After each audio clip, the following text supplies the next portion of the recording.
প্রকাশ্য সভায় তৃণমূল নেতার হুঁশিয়ারির হুমকি, নিশানায় রয়েছে শুভেন্দু অধিকারী।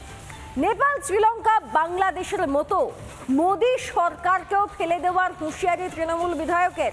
বিজেপির পাল্টা জবাবে তরজা তুঙ্গে।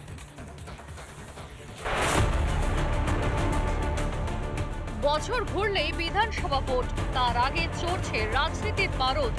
প্রকাশ্য সভায় দাঁড়িয়ে শুভেন্দু অধিকারীকে নিশানা তৃণমূল নেতার। এখন আমরা কোথায় পাবো? যারা অত্যাচার করছে পাবো না তো, কিন্তু আপনার পাড়াই তো আছে জয় শ্রীরামের বাচ্চা।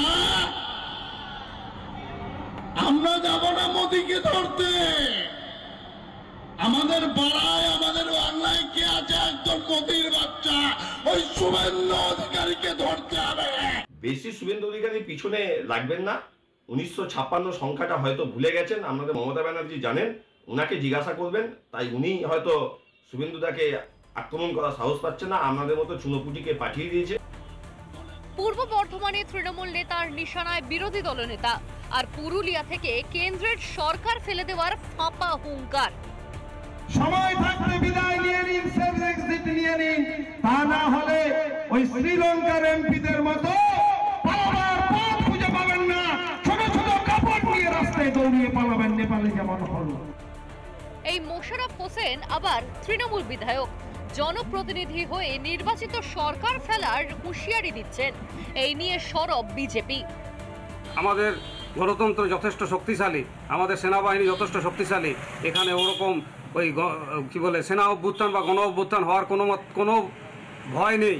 তবে হ্যাঁ, পশ্চিমবঙ্গ যদি শুধুমাত্র একটা দেশ হতো, তাহলে যা দুর্নীতি তৃণমূল সরকার বা মমতা বন্দ্যোপাধ্যায় করছে, তার জন্য এখানে গণ অভ্যুত্থান হওয়া একদম স্বাভাবিক ছিল। তৃণমূলের এখন পারসেপশন যে জায়গায় চলে গেছে, মানুষ যদি দেখে যে বেশি বাড়াবাড়ি করছে তৃণমূল, ওরা যখন বাড়ি থেকে বেরোবে জুতোর মারা পরিয়ে আবার ধাক্কা মেরে বাড়িতে ঢুকিয়ে দেবে। ওদের ভবিষ্যৎ এটা, বেশি বাড়াবাড়ি যেন না করে। চুরি দুর্নীতিতে ডুবে তৃণমূল, সরকার চালাতে জেরবার। এরই মাঝে নেতাদের ফাঁপা হুঙ্কার।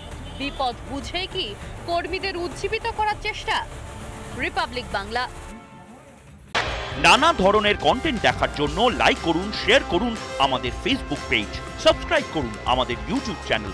পাশাপাশি অন্যান্য ব্রেকিং নিউজের জন্য অবশ্যই চোখ রাখুন রিপাবলিক বাংলায়।